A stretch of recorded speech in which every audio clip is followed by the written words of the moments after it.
A long time ago, I raised a son to know his Ryan Coogler from his Ryan Johnson. Now we're turning our arguments into content. This is I Am Your Father, where Gen X meets Gen Z in hyperspace. Boom. Yeah. I'm Graham. And I am Braden. How we doing? All right. How are you, son? I am good. I'm excited for this episode. Yeah. Yeah, I am. Yeah, it was a fun week for movies. Finally. Yeah, so our main topic of today's episode will be, Knives Out 3, as it were, a Knives Out mystery, Wake Up Dead Man. Wake Up Dead Man. Which will be released on the same day that this episode is airing. It'll be released to Netflix.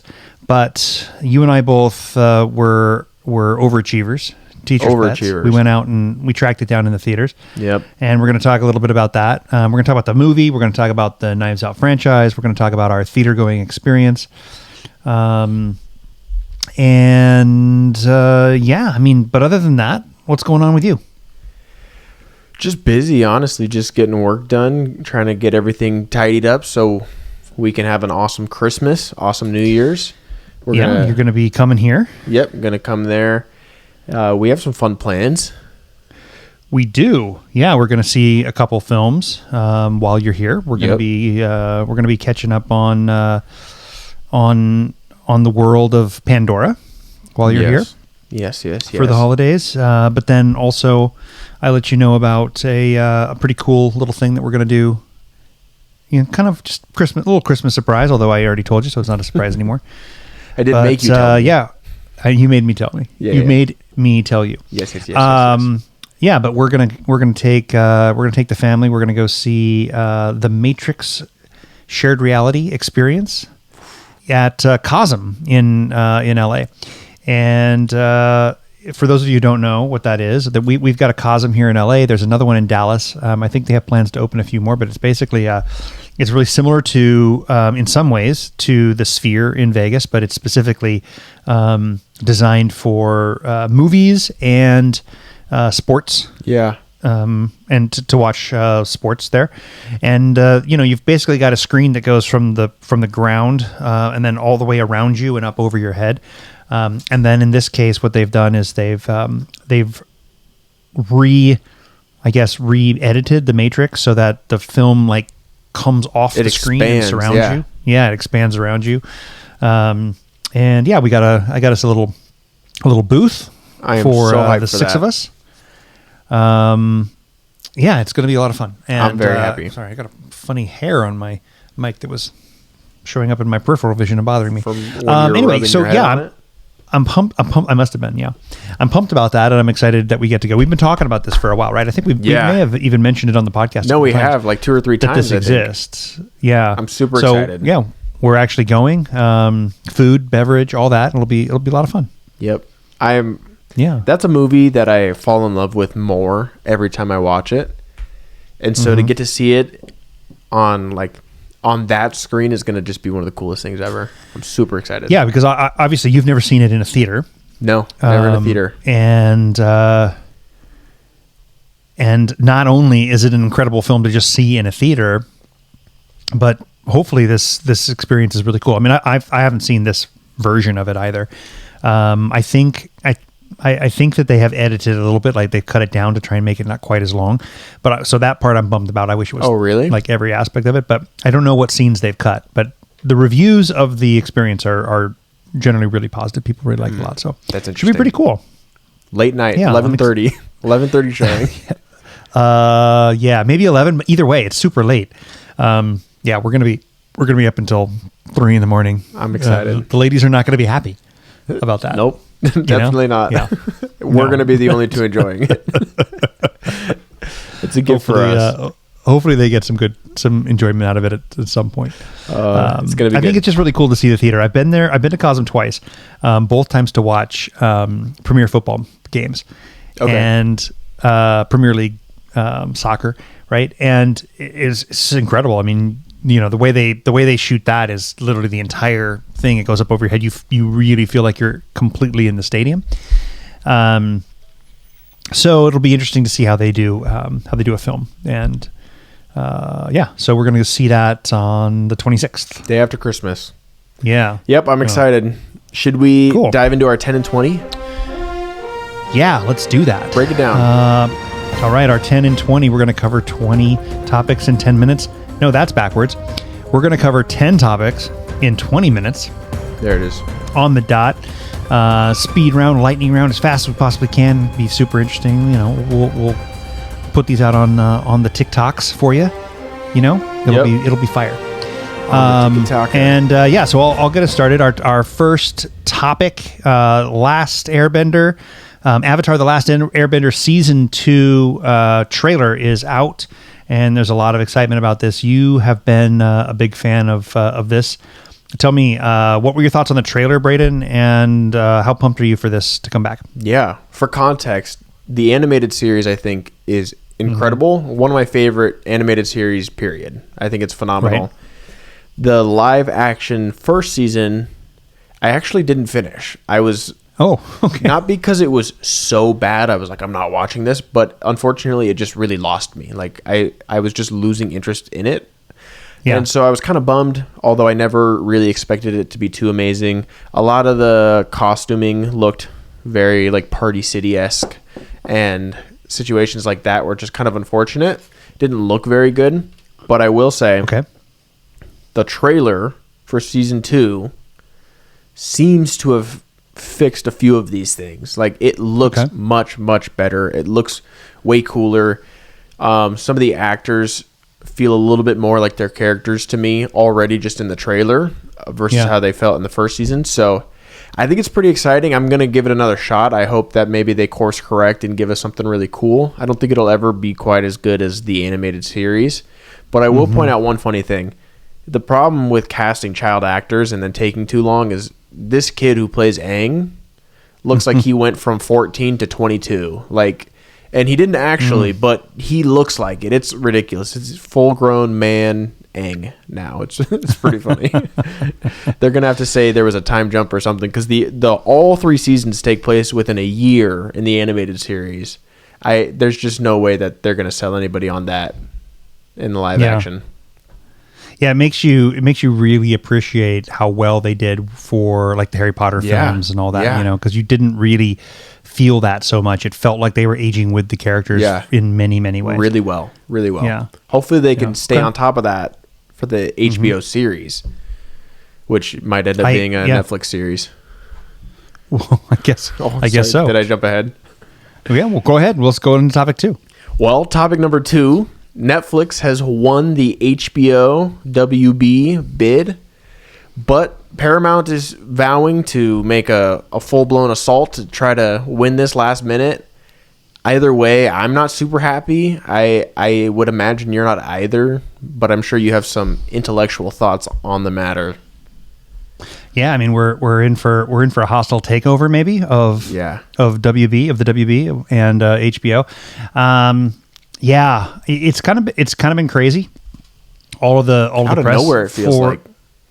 Well, yeah, I mean, I think that there was this CBS Paramount purchase that was being held up for a while. Then the government signed off on it, and it went through. So Skydance purchased CBS and Paramount. Now they've come through, and almost immediately afterwards, Warner Brothers announced that they were putting themselves up for sale. Yeah, and all of the feedback consistently was that Netflix was a contender, but from Netflix, they consistently denied that they wanted anything to do with it, that they weren't interested in getting into a theatrical model. Then they come in, and it turns out that not only are they interested, but they actually win the bidding war, at least so we thought. And I think that really freaked everybody out, because if the whole time they've been saying they don't want anything to do with the theater model's dead, and then they come in and swoop it up. So that means all the DC content, all the Warner Brothers content, all the HBO content would go to Netflix. It completely dries up the market for selling that content to different streamers, and for so it from a certain perspective creates not only a monopoly as it relates to streaming, but potentially also eliminates the theatrical releases for a studio that's been on a hot streak. Yeah, this year. Especially this year.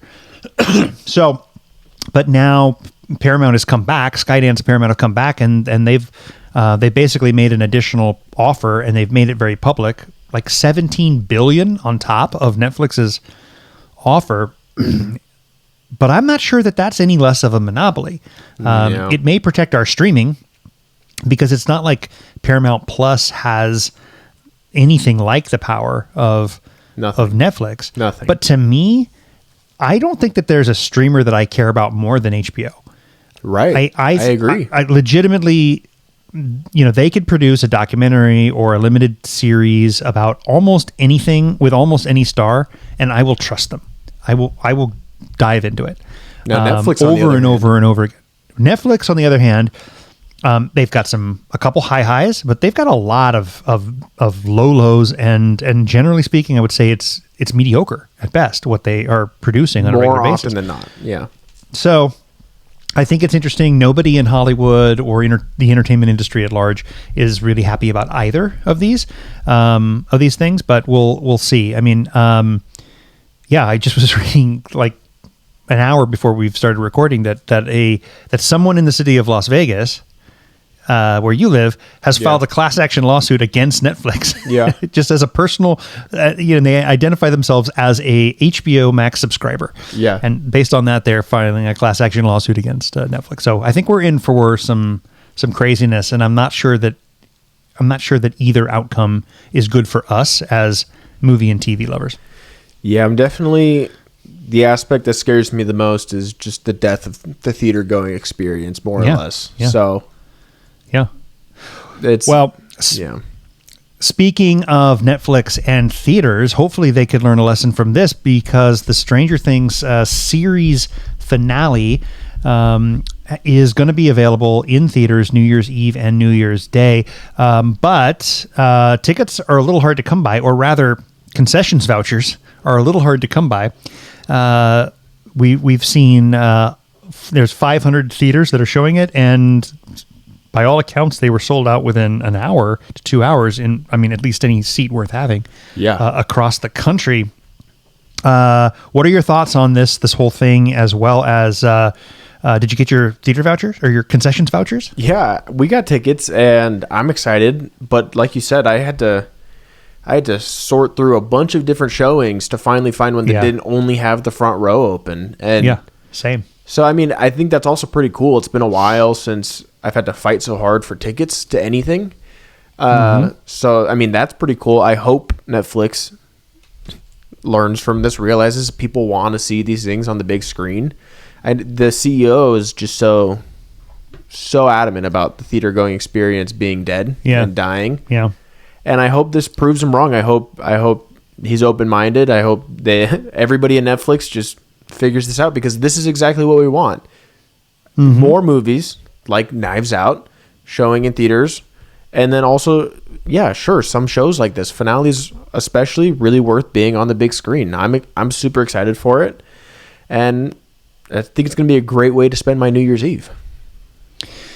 I'm also going on New Year's Eve. I think I looked at 10 or 12 different theaters, and probably 5 to 8 showtimes per theater to find one that actually had decent seats. Yeah.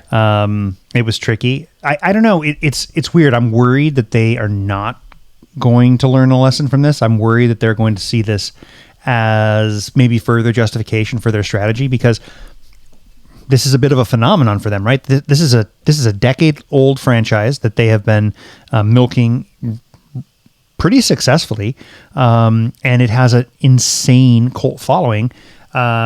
Not even a cult following, just a mass appeal, right? Yeah. I was looking at IMDb today. In their list, they have a daily list of top celebrities, who's being searched for, who's being liked, and this kind of thing. And it creates a list. In the top 10 today, 8 of the top 10 are stars of Stranger Things. 14 of the top 20 are stars of Stranger Things. Wow. So like everybody is talking about this. Number one, interestingly enough, was the girl who played Holly Wheeler. Number one searched performer celebrity on IMDb right now. Wow. Okay. One of them, I was like, "Who is that character?" Even I had to look up who the character was. It was Turnbow's older sister. Okay. But okay. Anyway, so people are really looking at this and excited about it. But anyway, hopefully they learn. But I'm very pumped to go check it out. It's going to be fun. And to actually get to close the book on Stranger Things in a movie theater. That's very cool.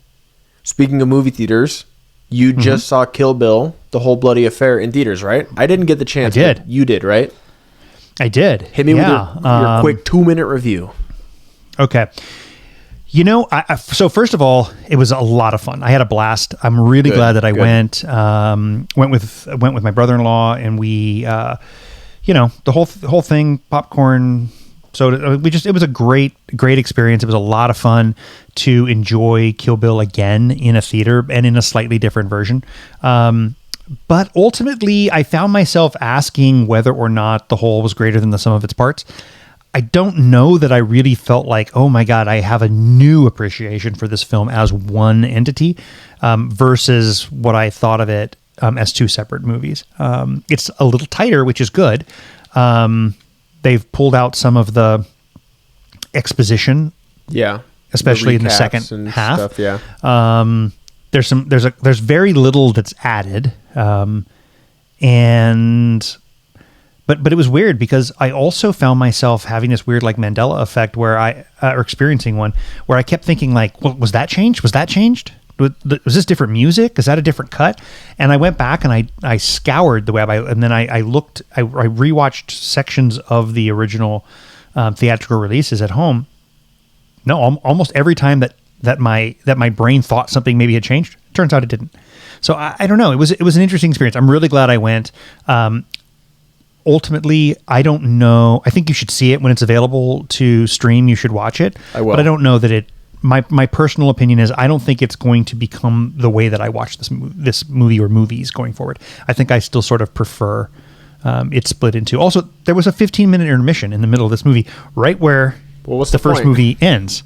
You just watched two movies. So it really still gave it exactly. It kind of still gave it this feeling like, okay, one movie's over. I'm going to go to the bathroom. I'm going to get a refill of my drink, and then I'm going to go back to the theater. How long was it total? 4 hours and 35 minutes or something like that. Go to the bathroom before, and then if you got to go, just go. I mean, come on. Exactly. Intermission. Come on. You know, when I saw The Hateful Eight in the 70 millimeter when it was first out, it also came with an intermission just built into the movie. So I think it's something that ultimately, like, Tarantino likes. I think he appreciates the concept of an intermission. Yeah. So I don't think he did this purely. I think he probably always intended for there to be an intermission. So, I'm going to call an audible, and we're going to cut off one of our other topics here and talk about something else right now, because I just remembered as we're talking about it. Okay. Tarantino's recent comments about Paul Dano and a few other actors out there, calling them just basically the worst of the worst when it comes to acting. I think honestly, somewhat rightfully so, Tarantino's getting a lot of hate and backlash for these comments right now. He's been very vocal. But calling out Paul Dano, I think that's kind of crazy. I think Paul Dano's an amazing actor. I think he's a good actor too. I definitely don't think he deserves to be referred to as the worst actor ever. Yeah. Like what did he do to get called out by name by Tarantino? I honestly have no idea. That's a really good question. A lot of his comments recently have been, uncharacteristically vocal. It's not like he's ever held back. He doesn't. But he's being rather aggressive and unapologetically so. And I just even more so than usual. Yeah, and I think it's really interesting. And I think maybe for like the first time, I'm seeing like the collective internet say, okay, like enough is enough of this. Like, you make good movies, some great movies, but I think he's starting to like really take himself, like see himself as a little bit too much as God, like in these situations. Like, I think in his head, like maybe he's a narcissist, I don't know, but I think in his head, like his opinion is the one that matters. And you just gotta, I think he's undeniably narcissistic. Yeah. I don't think, but I don't know that is an uncommon trait when it comes to great auteurs. I think that many of them are likely narcissists.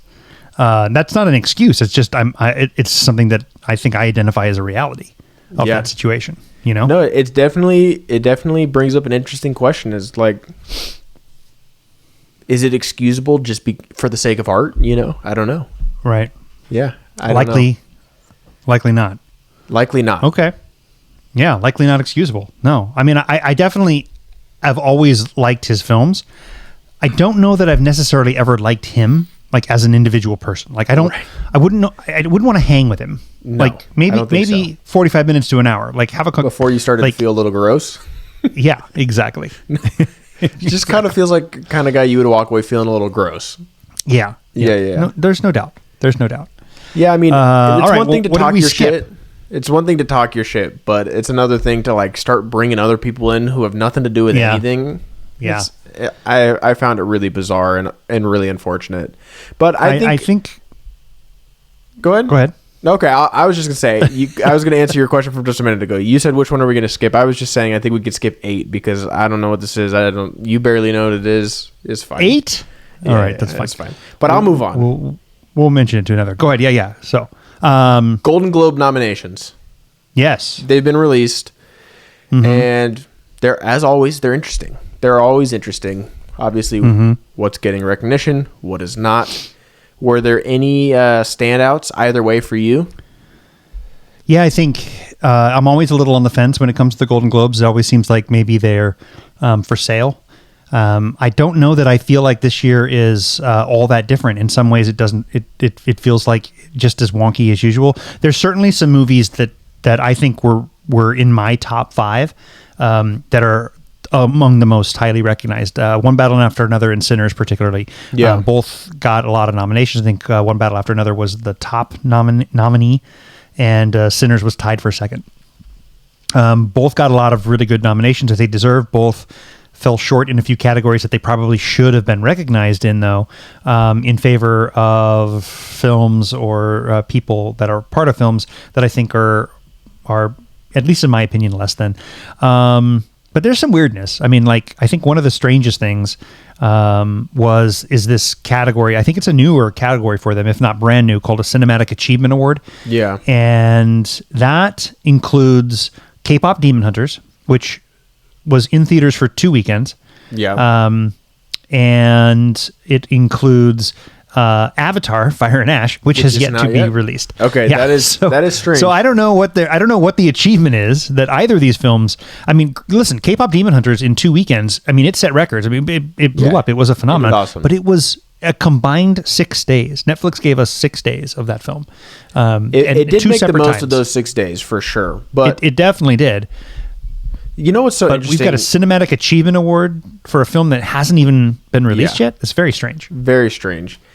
You know, the way I feel about the Golden Globes and the Academy Awards is basically the same way I feel about Rotten Tomatoes, where it's like, it's an interesting metric. Like, if somebody you want to win wins, it's cool.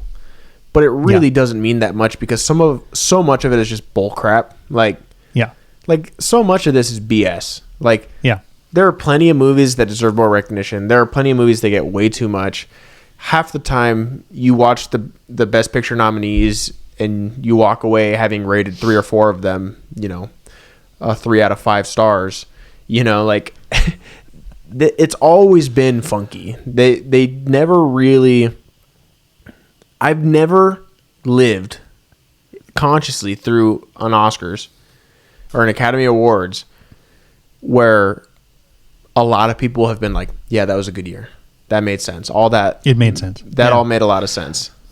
I mean, it's something that you hear from many artists in the film industry during this time of award season, where they talk about the fact that, listen, the idea in general of voting on the best art or the best part of art is absurd in and of itself. Yeah. So it really shouldn't surprise us that, organizations that are run by film critics who want to be taken out to dinner and go to parties are going to be weird. Absolutely. For years and years and years, even the Academy was seen as susceptible to massive marketing campaigns and smear campaigns and bribery and things like that. So I guess it's definitely not crazy. But when you come out of the nominations and you see something like Glenn Powell for Chad Powers getting nominated for Best Actor, it does make you wonder a little bit. I don't know. Yeah. I mean, in fairness, I haven't watched it, but that is surprising. I mean, the makeup alone looks ridiculous. Makes it look to me unwatchable. I'm sure that somebody's going to tell us it's the greatest film ever made. But anyway, it's a show. Let's talk about the snubs though. Anything that you feel like should have gotten nominated but didn't? Honestly, I mean, Wicked for Good, not surprised. It wasn't good, unfortunately. Yeah, so two acting noms for our two stars. But but we didn't need much beyond that. Yeah, it just goes to show you how bad it potentially is when the Golden Globes actually have a category called comedy or musical, and really, like, basically the only musical of the year that is a box office success isn't good enough to get nominated for Best Picture in the musical category. Yeah, that's a great point. I always think it's criminal how underappreciated Andor is. So don't even get me started on that. I'll get too heated. I think it's phenomenal. I'm not entirely surprised that Last of Us Season 2 was ignored, mostly because of how it was received publicly. Mm-hmm. Though I think there was some really, really great stuff in Season 2. I think ultimately it was a major letdown and quite a step down from the first season. And then Wake Up Dead Man, also ignored when the first two Knives Out got some recognition. I think that's kind of criminal. I think Wake Up Dead Men, as we will get into, my opinion, I think it's clearly better than the last movie, so I'm surprised it's not getting any love. Which was nominated for Best Picture in the Golden Globes, yeah. Was it really? Yeah, in the comedy or musical category for some reason. Yeah. So I guess it was a comedy? I guess. Yeah. Wasn't a musical. Okay, fair enough. All right, moving on to our next topic. Percy Jackson. First two episodes have been released, season 2. and I believe viewed by you. You've been our ear to the ground on this one. Tell us your thoughts on the first couple episodes of the Percy Jackson season 2. I've said it on the podcast a few times, but quick recap. Loved the books, or loved them growing up at least. Thought the first season was just okay, but rather disappointing. I will say second season, although it somewhat struggles from what I mentioned The Last Airbender struggles from, where they all shot up and they're all much older now. I think they have somewhat learned from the errors of season 1. I still think it is flawed and clearly made for a younger audience than myself, which is fair because they're children's books. So I have to just be okay with that as an adult. But I have to say it's much better. Big step in the right direction. I find myself actively more engaged. I never finished an episode last season. Was like, I really wish I could watch the next episode right now. It's actually how I felt after the first two episodes that dropped today. I was like, oh man, I do want to keep going. Oh, yeah. So that's a good sign. Good sign. Not perfect, but big step in the right direction. And so I'm happy about that. Keep it short and sweet there. Good. We have a picture, a first look at Nicolas Cage as, who is it? Ben Reilly instead of Peter Parker in Spider-Man Noir. Obviously, he voiced him in Into the Spider-Verse, and I found that to be a really great performance, really funny, really perfect casting in that medium. Do you think it's going to work in this medium? I think it's interesting that they decided to pivot away from Peter Parker, who he's identified as in Into the Spider-Verse. Okay, is he? So I wasn't sure. He in his little intro he says that. So them moving to Ben Reilly is an interesting pivot, and I think I'm curious what sort of ramifications this has for the Spider-Verse, and I guess maybe the greater Spider-Man's greater place in the MCU particularly. But I think it's interesting. I think it allows them to do maybe more since Ben Reilly is a Peter Parker clone, but when he figures out that he's not really Peter Parker, he really sort of becomes his own individual character. So I think maybe the choice was here to give Nick Cage maybe a little bit more leeway with the character. So I think it kind of makes sense. People seem pretty excited about the pivot. What are your thoughts on the character?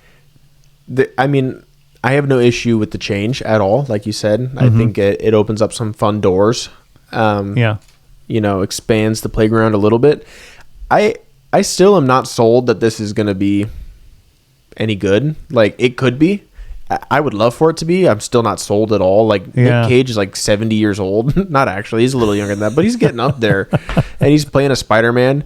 It's one thing to voice a character, and then it's another thing to play the character. So, I'm kind of getting the impression they're going to kind of go down that like Sin City 300 vibe, where it's an actor and he's delivering, but more of the Sin City where like there's a layer of CG that kind of covers everything, including the actor. So that way they can, de-age him without it looking like out of place, because he's the only thing that's touched. So I kind of get like a Dick Tracy kind of like just like really over the top, which I think could work for this style of story. Yeah, you definitely... Yeah. That's definitely what they would have to do for this to work, in my opinion. Yeah.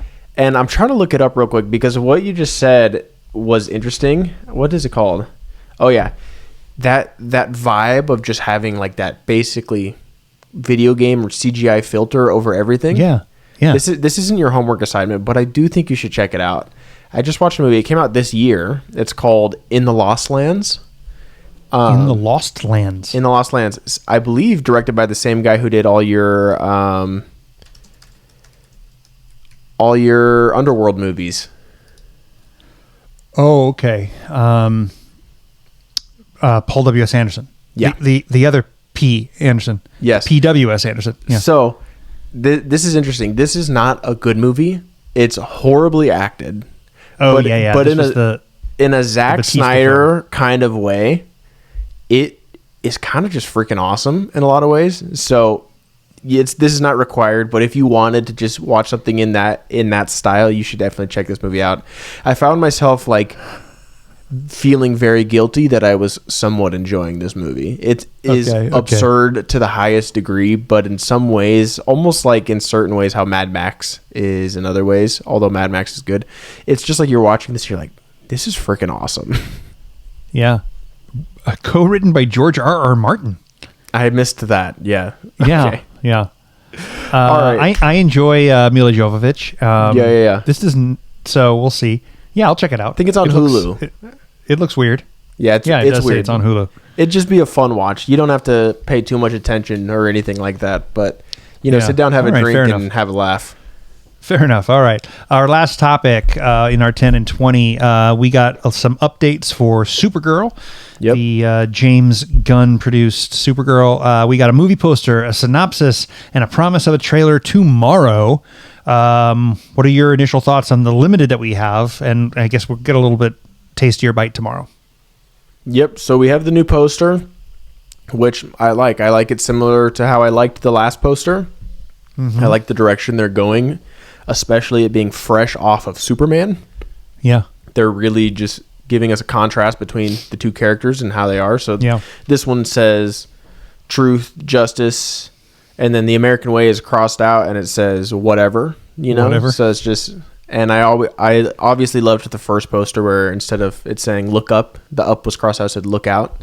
So I like what they're doing with the marketing here. We saw like a little snippet of the trailer, like the teaser to the teaser trailer. And there was nothing too crazy happening in that, but I did like it also. Everything looked perfectly good to me there. And then our little synopsis. Yeah, I think I'm finding myself more excited for this movie than I thought I was going to be. I didn't super care about Supergirl.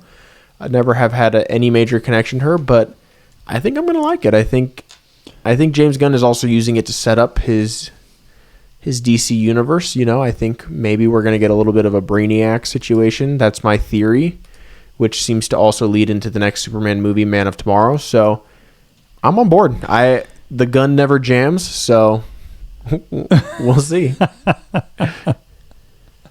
That's fair. I'm excited. I think that Millie Alcock is a lot of fun to watch. I think she's got great presence. I think she seemed like an unconventional choice when I first heard it, but I mean everything that we've seen so far, I'm on board. So I'm looking forward to it. It's an interesting. The director is an interesting, director. I think this could be good. But I agree. I think right now we're going to have to trust Gunn, and maybe in our next episode we'll feel even more so or less so after we see the trailer. Hopefully more so. Fingers crossed. So. Yeah. All right, that's our 10 and 20. Is it weird that I've just sort of stopped timing them? Nope. I think we're going on close to 30, but yeah, that's not too bad for us. Not too bad. That's pretty good for us. That's pretty good. That's pretty good. It's at least on par. All right, you want to introduce our main topic? Yes, we are going to be breaking down our thoughts on Knives Out, Wake Up Dead Man. We had the opportunity to see it in theaters, which I'm very glad I was able to do. And it comes out the same day as this episode on Friday. So definitely going to check it out. Obviously, this is going to be somewhat of a spoiler review. So maybe check it out after you watch the movie. But we'll give a little warning before we start to get into spoilers. Yeah.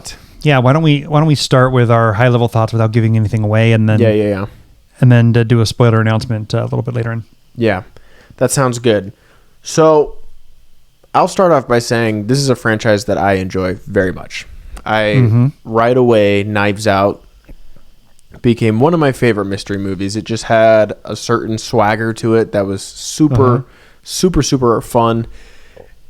And the rewatchability is incredible, which can be tough with mystery movies. Sometimes the mystery movies don't rewatch well once you know the answer. And I don't find that the case with the Knives Out franchise at all. I find that they reward multiple rewatches. Agreed. As in, you'll catch certain things, but also it's just fun to be in those movies. It's a fun environment to be in, fun characters to hang out with. And so I love this franchise quite a bit. So I was very excited for Wake Up Dead Man. Mm-hmm. I was hoping that it was a little closer to Knives Out than it was to Glass Onion in terms of quality, but I am also a Glass Onion apologist. I think Glass Onion is a perfectly great movie, and I don't think it's quite there with Knives Out, but it's right up there. So before I get into how I feel about Wake Up Dead Man, do you have any similar context or different? Yeah, I mean, for me, this is a franchise that creates a significant feeling of nostalgia for me. Yeah. Growing up in the 80s and growing up with parents that really liked mysteries, mystery novels, mystery television shows, mystery movies. I mean, those were appointment viewing, whether it was, Sunday evening watching Murder, She Wrote, or some other night of the week watching movies like we talked about a few weeks ago, The Last of Sheila, Murder on the Orient Express, Sleuth, some of these movies that are where there's a true mystery, Agatha Christie, Conan Doyle, etc. Obviously, Rian Johnson is inspired by this same era. Yeah, definitely. And I mean, it's a larger era, but it's just an era that we really don't get much, a genre rather that we don't get much of these days. So he's kind of right now alone in this, where this is, there's a deep, he provides a really well-written mystery. There's a fantastic ensemble cast centered by a returning detective that we've fallen in love with, that we are going to root for, and that we just love to, get to see more Benoit. So for me, this is, it's the same thing. It's definitely appointment viewing. I was not going to miss this in theaters. No. And honestly, I can't wait to watch it again on Friday night. No, I know. Me too. Yeah. So I will be streaming it a second time. So all in all, I was super pumped. I agree with you. It's one of my favorite active franchises right now. I also think that, I think the Glass Onion is good. I think that there's always going to be an element to these films that are going to work for some people and not for others based on the casting itself. Because he brings in such a big ensemble. Yeah. there's always the chance that you don't vibe super well with one of the choices that he makes or one of the performances. Yeah. I had a similar experience with this one. There was one performance that I didn't vibe with, but it didn't really negatively impact the film for me. No, not at all. Yeah, it's so interesting. Like, Rian Johnson is responsible for what I would say are like the great mystery franchise of my generation. Like, which is really cool because because you said it. There aren't too many movies like this. Like, there aren't too many movies coming out paying homage to this genre in the way that his movies are, to the quality that his movies are. And while you were talking, it made me remember. I had forgotten. We're doing all this talk about Knives Out, and I had literally forgotten that we have these Kenneth Branagh, Hercule Poirot movies with Murder on the Orient Express, Death on the Nile, and A Haunting in Venice. And I forgot about all of them. You know, like, they're fine, they're okay, some of them aren't, but it's so interesting. Like, these are two franchises, you put them next to each other, and Knives Out is far superior. Yeah, well, it's interesting that you bring those up because, you know, that Agatha Christie style of mystery is obviously one of the other influences on Rian Johnson's Knives Out series. But I don't think it's the new ones, obviously. We're going back to Peter Ustinov and a few David Suchet and others that portrayed Hercule Poirot in the 70s and 80s and early 90s on the BBC. Those Ustinov films are really good. If you haven't got a chance to see Death on the Nile or Murder on the Orient Express from the starring Peter Ustinov as Hercule Poirot, you should definitely check those out. The Murder on the Orient Express is phenomenal.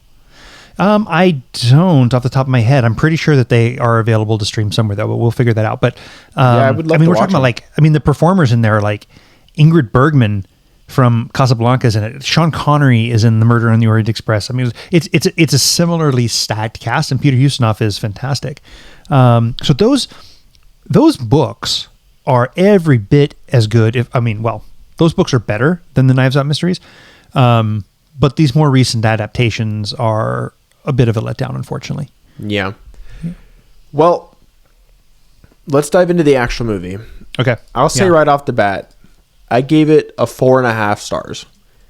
I really actually wavered on a 5-star rating. I really did. I'm always hesitant to give a 5-star rating off rip. First time viewing, 5 stars is kind of crazy. But I really did toy with the idea of doing it because I just really loved this movie. All my issues are like nitpicks, really. They're nitpicks. I found it much deeper and meaningful than I expected it to be. I went in just expecting a good murder mystery, and instead it kind of took me to church, which I thought was really cool. And part of me was wondering if I enjoyed it more than the first. I think I'm going to have to see how it rewatches. I'm going to have to see how it rewatches over several years, because I've more seen than the first Knives Out movie. That is, yes. Yeah. I've seen the first Knives Out movie probably 6 or 7 times since it's come out. Obviously, I've only seen this once, so I'm going to have to see how it evolves. But to me, off rip, it was that good. I was extremely happy with my experience watching this movie. I agree. I think I was not expecting a Benoit Blanc mystery to have this like sort of complex character study. The depth to which it created thought and interest in me. The other two are very entertaining, but they don't necessarily I'm not walking out going like, wow, that really made me think about something, Yeah. He's certainly making social statements, and in both of the first two, he's making one here as well, but he does so in a significantly, I think, more effective and nuanced way in Wake Up Dead Man. Yeah, I mean, so a lot of that has to do with how they handled religion. Obviously, we have our main character, who I would argue is not Benoit Blanc this time around, and is definitely, I'm forgetting his name, but Josh O'Connor's character. Mm-hmm. I mean, I would say that you can really say that about all three of them. Who would you say is the main character in Glass Onion? I kind of feel like it is Benoit in Glass Onion. I'm going blank on the name of but it's Janelle Monáe's character. I'm going blank on the character name. I mean, she plays the sisters. Yeah. You know, I think she's arguably the hero. And something else, but yeah, and so I think you're right. Maybe in this case, a little bit more so. Also, in the first Knives Out, the Ana de Armas character is our. She is in many ways our audience surrogate. Yeah. It's happening to them. The same thing with Father Judd. It's happening to Father Judd throughout the whole thing. And you're rooting for him, but you're also like, wait, did he do it? Did he not do it? But yeah, but there's a good 30 to 40 minutes before Benoit even shows up in this movie. Yeah. Like it's a good stretch. I didn't feel like I was lacking. Like as I'm watching it, I'm not thinking to myself, when is Benoit going to show up? Yeah. But I did realize when he finally showed up, I was like, I think we're like 30 or 40 minutes into the movie already. I mean, I think it was a really well-structured script in the sense that the film starts with Father Judd like dictating the series of events. Yeah. The Good Friday murder. And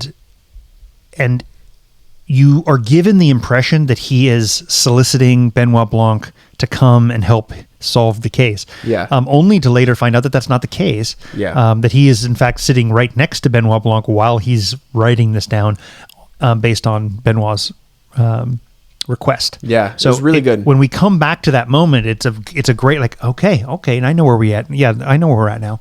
And instantaneously once you get that reveal, you're given another massive reveal. Right then, and it's in the moment it's jarring. You're like, oh wait, what's going on? Yeah, totally. So for me this time around, Josh O'Connor was the MVP. I thought his performance as Father Judd was really surprising. I found such a sincerity in his character, in his performance, that kind of blew me away. Like, I think it's one of the better performances in the whole franchise, if not the best. And I really loved his entire character, but the questions that it kept asking through his character, and then the other character played by Josh Brolin, who is Monsignor Wick. Is that right? Monsignor Wick. And I found it really interesting to how it showed Wicks with an S. Wicks. That makes more sense, because I was like, if it was Wick, I feel like at one point I would have thought about John Wick, and I never did. So no, I never did either. Interestingly enough, yeah, Wicks makes more sense.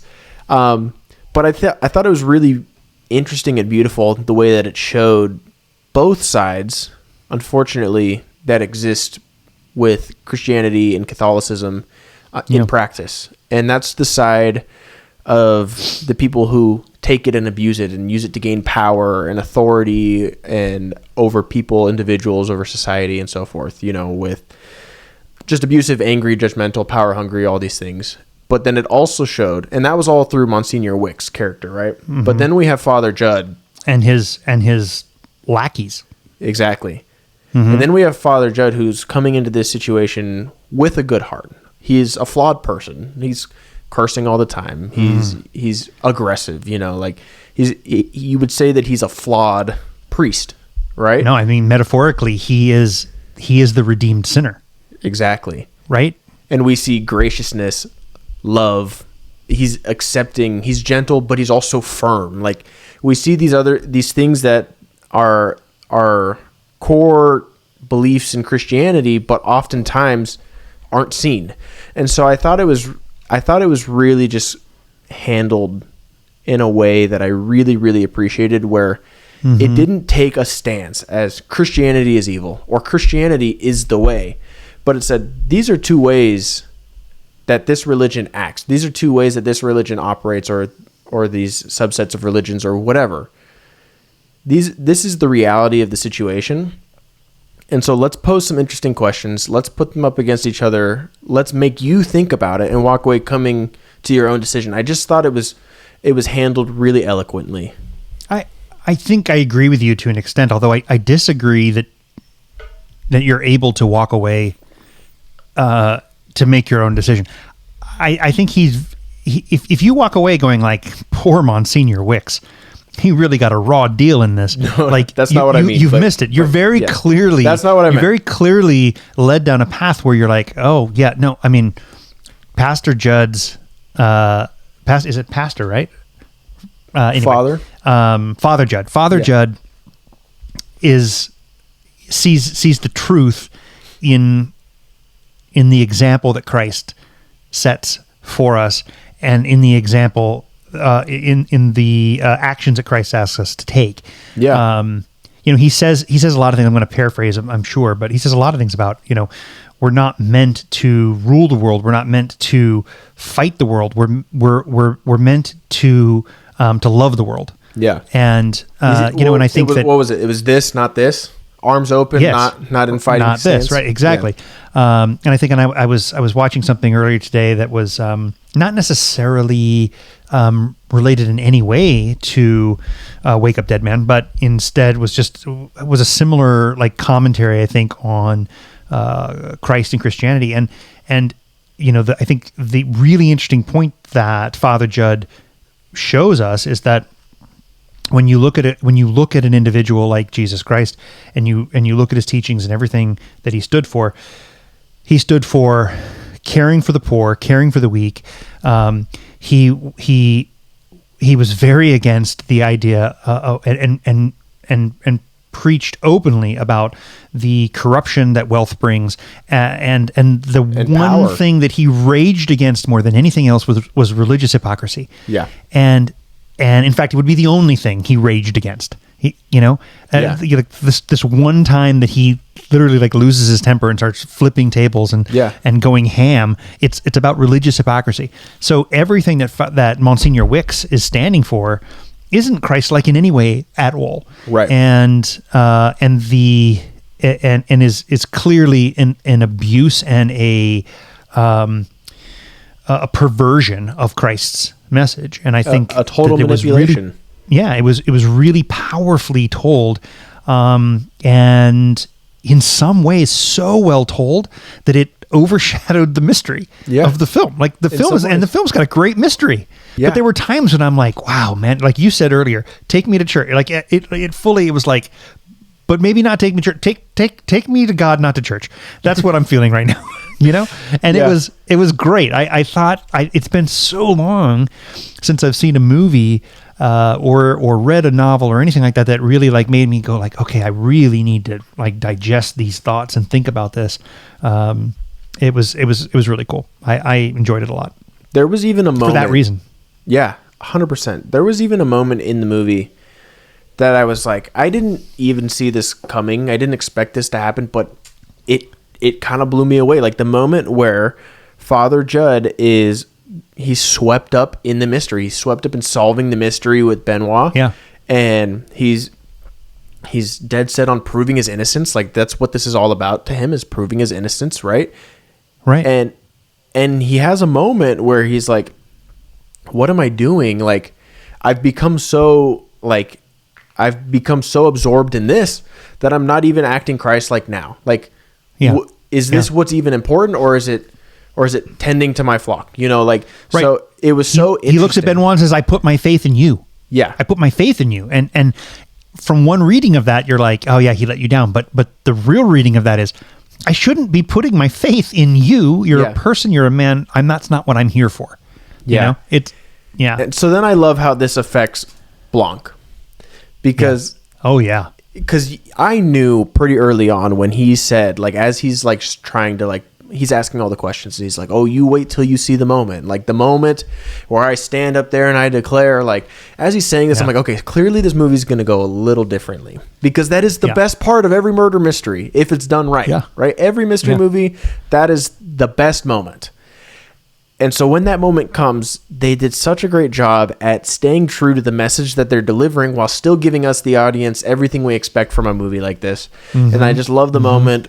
Like, it's maybe one of my favorite shots in the whole movie when Benoit's about to like drop the hammer and the sun shines through the stained glass windows, and he looks up at it, and I think he just says, "Oh shit!" Like Damascus, like he has a road to Damascus moment. He has a moment where he feels convicted in a way to not do what he selfishly is excited to do, what he like gets life from, and give somebody an opportunity to, like maybe in a way, whether he believes it or not, keep their soul intact. It was really, really beautiful stuff. Like I didn't expect that from this movie at all. I really did not. No. And not to pivot too strongly toward the direction of the craft of the movie making, but we should talk about that to a certain extent. Let's do it. You mentioned that stained glass window and the sun. That was the second time that I was blown away with how well he managed the light coming through that window in a way that was effective with an A. Like it was affecting, it was like the first time that happened was when Benoit and Judd are having their very first conversation ever in the church. Yeah. And Judd is silhouetted in that window, and and as he's listening and as he's talking and as he's sort of confessing, the flaws in the theory of the church, so to speak, the sun is also rising and backlighting him. And there's this sense of grace and redemption as that's happening. Yeah. His honesty, I loved that shot. I wrote it down right as I was watching it. And when they came back and brought it back, I was like, oh, damn you, Rian Johnson. You really nailed that. I'm getting so hyped to watch it again this weekend. I know. It was really good. Let's talk about some of the performances, because okay. I mentioned Josh O'Connor giving what I think was a phenomenal performance. Yeah. Really, and I'd really blew me away. Did you have much experience with him? None, previous to this? Actually. None that I'm aware of, at least. I think I've only ever seen him that I can think of in one thing, and that was Challengers. And he's good in it, but he's really overshadowed by his co-stars. I mean, they are so good that I walked away thinking I didn't have a particularly great impression of him. Okay. Sort of, okay, whatever. But damn, was he good in this. So good. The sincerity. The sincerity in his performance just spoke just levels and levels. I thought it was really good. Yeah. Obviously, Daniel Craig as Benoit Blanc is always fun. This one, I think, gave him quite a bit to work with character-wise, which I really appreciate. We just touched on a lot of it. I think everybody, for the most part, did a great job. I think there were one or two that didn't stand out as horrible to me, but did stand out as not as good. I think for me, there was specifically one performance from an actor that I like generally, where I walked away and was saying to myself, that could have been played by anybody. Like, truly swap that character out as any other actor, and I'd walk away exactly the same. And unfortunately, in this case, it was Jeremy Renner as Dr. Nat. I didn't find, he didn't do much at all, honestly, but I found that it was exactly that, like not much happening at all, to the point where it could have just been anybody. I didn't find it being a particularly interesting or great performance from Jeremy Renner that we've had from other actors of his caliber or better in this franchise. Yeah. It's interesting. He was playing against type. This is not the kind of role he typically plays. Right. A very weak individual. But I agree now that as we're talking about it, I'm realizing that, his performance left not much of an impression on me. I agree. It probably, unfortunately, could have been played by anybody. I actually don't even think I was picking up on like the characteristics I was supposed to be picking up on his character, because I don't feel that the performance was giving that. I'll take it to another level. I feel like I can't until we are good on spoilers. I'm not sure if we've done that or not, so we're going to start spoiling at this point. We'll just say spoiler alert now. Yep, spoiler alert now. His performance was so whatever that when it was revealed, like when his basement is revealed, I had a totally different initial reaction to it. My thought was, oh crap, he's a serial killer. Oh, yeah. Great thought. And no. We've been waiting this whole time, like he's playing this, like, I don't know, this weak, sad cuck of a man, and instead he's he's the scariest person in this movie, and we're about to see the shit go down with his performance. No, that wasn't the case at all. But that would have been good. I so that's badly what we're desiring from this I performance. so badly wanted him to come to life that I was projecting, plot points that were not going to happen. That is such an excellent take. Because that would have made everything okay. That would have made everything great. But that didn't happen. And so because that didn't happen, it left the character like, forget him in T-1 day, Yeah, exactly. For me, it was Mila Kunis. Okay. To me, I just sort of felt like she was like the other performers were running rings around her. I didn't ever buy her as the sheriff of the small town. I didn't understand why she refused to take her hat off for any reason at all ever throughout the film. Did it not come off? Not once. I'm 90% sure the hat never comes off. Interesting. Interesting. I had real trouble buying her, and I found her performance to be distracting. Yeah. That being said, I gave this movie a 4. I expect that over time, I think I'm going to like it more. I feel like I don't give a lot of movies a 4 right out the gate. You don't. This was a straight out 4, easy for me. I didn't even have to think about going lower than that. Good. So I guess I don't think that either Renner or Kunis's performance were distracting enough that it detracted from the movie in any significant way for me. That's good. And I agree. I think there were some other really strong performances. I really liked Andrew Scott. I really liked Kerry Washington. Glenn Close was throwing heaters like she normally does. I mean, she's coming in there, like Edwin Diaz, new Dodger, just smoking it past people. And Brolin was also, he was doing some damage. Yeah. No, I enjoyed Brolin in this movie a lot. I like him most of the time. Like when he acts, he does a really great job. He was very good in this. Yeah, like you said, full of great performances. There were just the one or two that could have been better or definitely left a lot to desire. How did you feel? I feel like this movie took visual swings that the last two never even attempted.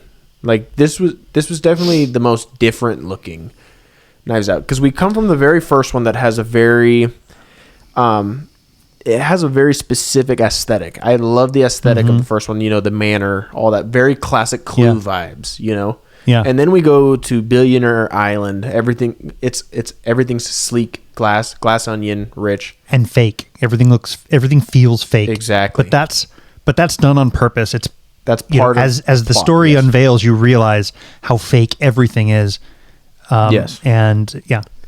And then this movie, I feel like, goes closer to the original aesthetic. Yeah. But in terms of the way that it's shot, there's a lot more creative liberty taken, I feel like, in, glowing, like beet red skies that look like hell, and a lot of strobe lights and dead men walking and stuff like that. Like there's a lot of decisions made visually that are less founded in reality. How did you feel about that?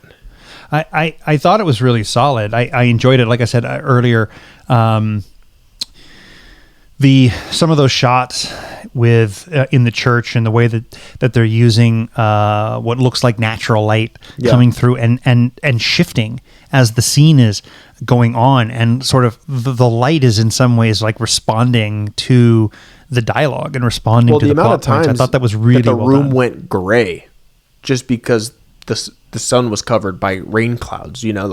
Several times I almost wondered if there was I'm sure there has to be, but I'm wondering if it was just honestly the way it was being shot, or if there's a deeper meaning to when that's happening, because there are several times where there's sun coming through and then it is stormy in the room.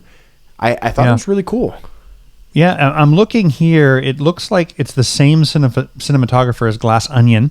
Okay, very different vibe. I haven't checked the cinematographer for Knives Out yet.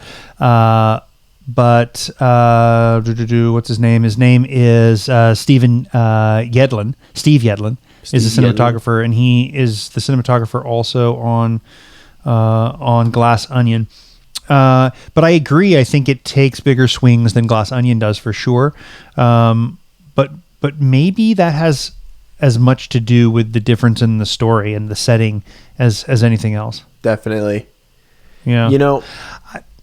Go ahead. No, I was just going to reiterate. I really like the way this film looks. Me too. And even though to an extent I just defended Glass Onion in terms of the falseness of it, the phoniness of the aesthetic being actually important to the story, I still don't find it as fun to watch for that reason. No, I agree. I definitely agree. I love the aesthetic of this film much, much more. So yeah, one other thing I want to touch on is the plot, the actual mystery of the movie. And we don't need to get into crazy specifics, but I will say I find that this mystery balanced really, really well in the sense that all the while as things are happening, I have my theories. I'm even at times pretty sure I know what's going on, how it's going to end, all these different things. By the time the reveals happen, I am both right on a lot of things and very far off on other things. And to me, this is the perfect place to be because it doesn't feel like the movie cheated. It doesn't feel like, actually, it's this person, and you actually really never thought it was them. You're being rewarded in some ways for being a smart film goer. While also getting that high you feel when the reveal happens and you're surprised. I found that it was really well done. Many elements of the mystery, me and Nat had like whispered in each other's ears during the movie, and whether we were spot on or just close, like by the end we're like, man, we were close, but we really weren't close either. And to me, that's a perfect place for a mystery to sit. Yeah, you're totally right. It's interesting how much I enjoy like spotting it and going like, I got it. I know what's going to happen. Yep, no problem. But at the same time, I enjoy it 10 times more when the filmmaker surprises the crap out of me and I never saw it coming. Yes. Assuming that they didn't cheat, like you said, assuming they stayed within the rules of the world that they asked us to believe in.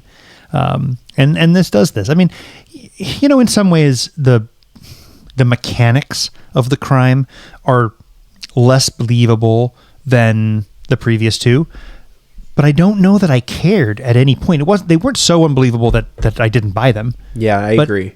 But there was so much going on with the characters, so much going on with the theme, and the setting and the aesthetic, and the performances that it was fine for me. That it was like, okay, well, that's a bit elaborate, but okay. I was perfectly fine with that. Yeah. Yeah. I will say there was a side note. Sorry, I was going to say side note. Steven Yedlin did shoot all 3 of those films. Yeah, so. That makes sense. I was going to say there's a specific moment, and we are in spoiler territory, so I'll just cover it real quick. Right after Monsignor is revealed to be dead, or actually, I don't even know if he's been revealed to be dead yet. But basically, Father Judd is in there now, checking on him. And I'm forgetting her name, but Glenn Close's character screams and knocks over the cross. Everybody turns, and then we turn back. And so then when this is later to be revealed as a diversion, I'm like, what an idiot am I? Because I usually am good at spotting these things. And for some reason, this one specifically, I'm like, yes, everybody looked away as soon as the body's dead. How did I not make any kind of connection here? The reason you didn't is because the diversion was true to the character. Yes. We already knew who this woman was. This woman who was so devout that she'd crossed the line into mania. Yeah. And so outlandish, unnecessary reactions were part of who she was. It's what we should have expected from her. Had it been anybody else, you would have spotted it. But because it was her, and because Rian Johnson had already established for us exactly who she was and what we should expect from her, it did not feel out of place in any way at all. And I agree. I did not, in the moment, clock that as the character trying to divert us. Yeah. In any way. It was good. I'm very excited to watch it again. I will say every Knives Out movie leaves me with like one or two little quotes that just kind of end up in my vocabulary because I think they're funny or satisfying to say. The first one is obviously everything having to do with the donut, you know, the whole donut thing in the first movie is very fun. The second one, for some reason, when Dave Bautista's character says Duke don't dance with pineapple, then that always gets me. Duke don't dance with pineapple. But the one that really gets me from the second one of my favorite lines in the whole movie is during the reveal when Benoit is like, "It's so dumb." And then one of them is like, "So dumb that it's brilliant." And he goes, "No, it's just dumb." That one gets me every single time. Yeah. In Wake Up Dead Man, the one that just made me chuckle. There's plenty of moments for sure, but the one that me and Nat have laughed about multiple times afterwards is when he says Monsignor Jalapeno. He just kind of waves it away like Monsignor Jalapeno. Is a good little moment. It's a little joy from each of these movies, but I look out for them in this franchise now. Just a little part that's going to just make me chuckle a little more. That's good. Well, so sounds like we're giving this 2 thumbs up. We're recommending this to everybody. And I'd give it another thumbs up if I could. Yeah. Ultimately, I think show up for the mystery. Buy the ticket for Benoit Blanc. Yes. But leave for the like thoroughly enriching and thought-provoking emotional experience that you're going to get from this film, which it doesn't exist in the first two, and they are both good films, but this one has an added extra surprise that I think you'll really like. I think our audience will really like it. That for me might be the reason this movie has a chance to stand above the other two ultimately. Yeah, I think you could be right. Before we close this conversation out and move on to homework, I wanted to ask you your thoughts on the titles of the film and the connection that they have. Like the subtitles of the second two? No. The titles of the movies. Yes, I guess the subtitles, but all 3 titles: Knives Out, Glass Onion, Wake Up Dead Man. Yeah. Okay. Have you been keeping, like, do you see the through line on those? Maybe not. Do you want to educate me? Okay. Yeah. So all 3 are titles of songs from really great bands. Okay. So, I will say I didn't know that Glass Onion was a song until it played over the credits of Glass Onion. Yeah, there you go. So Knives Out is a song by Radiohead. Glass Onion is a song by the Beatles, and Wake Up Dead Man is a song by U2. Okay. So they don't necessarily, I mean, he's taking the theme, obviously, in Glass Onion. We literally have a room called the Glass Onion, or the island's called the Glass. I can't remember exactly what it was, but anyway, building, it's inspired. Knives Out, you've got the chair with all the knives. Knives in general play an intricate part of the plot and the theme. And then this one, you've got, a dead man waking up. Yeah. Yeah. And so I think it's really cool, but I just love that he's taking titles from songs from really great bands that I'm sure he loves and using them in some ways as inspiration for the stories themselves. Yeah. Yeah. No, that is very cool. I didn't realize beyond Glass Onion that the other 2 were songs. So that's very interesting. Yeah. You check out the songs. Yeah, I will. Okay. Not too bad. Should we jump into some homework? We should. Okay. I can review the homework you gave me first. Okay, sounds good. I gave you the movie Anna and the Apocalypse, the zombie Christmas musical. When you said those words to me last week, I didn't know whether to be excited or repulsed, or I wasn't sure, honestly. Okay, fair enough. And I will say that ultimately I enjoyed this movie. Good. Good. Didn't blow me away or anything like that. It took me a minute to get on board. It starts off it almost feels like low budget and Hallmarky in the beginning. Yeah. Which was pretty much an immediate... I think purposely so. Maybe, yeah. But it was pretty much an immediate turnoff for me. By the time we start to get to the zombies, I was actually maybe even the first musical number, I was like, okay, this song's actually kind of catchy, Yeah. So I would say it like slowly started to win me over, and I enjoyed the little Shaun of the Dead reference or inspiration of her, walking down the street and not noticing what the hell's going on around her. I thought that was good. And I enjoyed the main actress's performance overall. Ultimately, I thought it was perfectly good. Didn't blow me away or anything like that, but it worked better than I expected a Christmas zombie musical to work. Good. I'm glad. Yeah, I actually totally agree with your review of that. It's by no means an amazing film, but it's surprisingly good. Yeah. For what you might go into it expecting. The songs are definitely, earworms to an extent, and it's got some pretty good zombie action throughout. Yeah. And so, it's a lot of fun, and it's a surprise. I mean, I don't think that there is anything else that falls into that genre. Nope, I don't think so. That combination of genres. So it's a one of one, and for that reason, it has become somewhat regular Christmas movie viewing for me, because I just think it's like, you know what, I'm a little tired of Santa Claus and reindeer. Let's do something different. Fair enough. Cool. I gave you Kubo and the Two Strings, an animated film. What'd you think? I liked it. I thought it was beautifully animated. I really liked the subject matter. I thought the story was really strong. I don't know that I think it was like by any means a great animated film. I think it was good. But I enjoyed it, and I think, like I said, aesthetically, I really liked it a lot aesthetically. Yeah. I did find some of the voice acting a little distracting. Yeah, that's fair. You've got some one example. There's an older woman character. I can't remember the character's name, but she's voiced by a very famous Jewish comedian. And I'm just looking at this thinking, like, why are we getting a New York accent in this Japanese character? It just didn't work for me. For sure. And I found performers who I otherwise really like a lot, McConaughey, Ray Fiennes, etc. I found their voices in these characters to be distracting. So I kind of wish it had been other people, voices even that I didn't immediately recognize. And for that matter, voices more true to the characters themselves.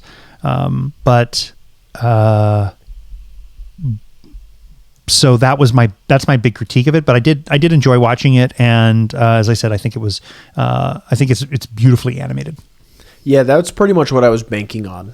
I similarly agree. I don't think it's a phenomenal animated movie, but I think the animation itself is very beautiful. So that is why I gave it to you. Good.